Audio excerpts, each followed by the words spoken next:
बातमी नाशिकमधून आहे। नाशिकच्या कपालेश्वर मंदिराची महाशिवरात्रीची जय्यत तयारी झाली आहे। 2 लाख भाविकांच्या दर्शनाची संस्थानातर्फे व्यवस्था करण्यात आली आहे। प्रत्येक भक्तांना दर्शन करून 15 मिनिटात बाहेर पडता येईल अशी व्यवस्था करण्यात आली आहे।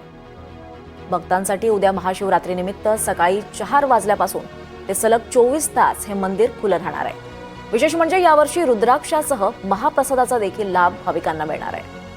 नाशिकच्या रामकुंड परिसरातील कपालेश्वर मंदिराचा आढावा घेतलाय आमचे प्रतिनिधी किशोर बेलसर यांनी। नाशिकचा गोदावरी तटावर असलेले इतिहासकालीन मंदिर म्हणजे कपालेश्वर। ह्या कपालेश्वरमध्ये उद्या जे महाशिवरात्रीचा उत्सव होणार आहे त्या उत्सवाकरता आजपासूनच मोठी तयारी सुरू झाली असून या ठिकाणी रोज हजारो भाविक येतात।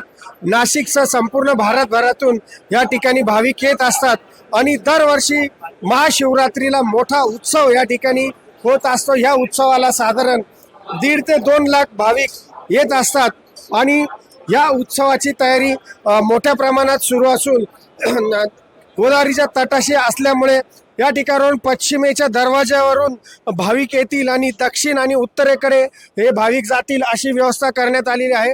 आपल्याबरोबर ट्रस्टचे सचिव कोशिरे जे आहेत, कशा पद्धतीची आपण व्यवस्था करण्यात आलेली यावर्षी मंदिर पहाटे 3 वाजता भाविकांसाठी उघडण्यात येणार आहे आणि भाविकांचे दर्शन 10 मिनिटात कसे होईल ते आम्ही नियोजन केलेले आहे। एक बाजूनी महिला, एक बाजूनी जेंट्स असे दोन्ही बाजूने उत्तर दक्षिण दरवाजाने बाहेर पडणार आहे आणि संस्थांतर्फे आम्ही भाविकांना 51,000 रुद्राक्ष आणि 51,000 राजगिऱ्याचे लाडू वाटप करण्यात येणार आहे आणि संस्थांतर्फे खिचडी केळं वाटप आहेच।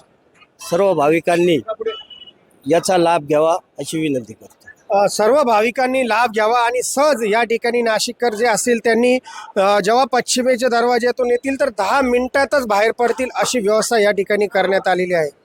कॅमेरामॅन वैभव गुगेसह किशोर बेलसरे, NDTV मराठी, नाशिक।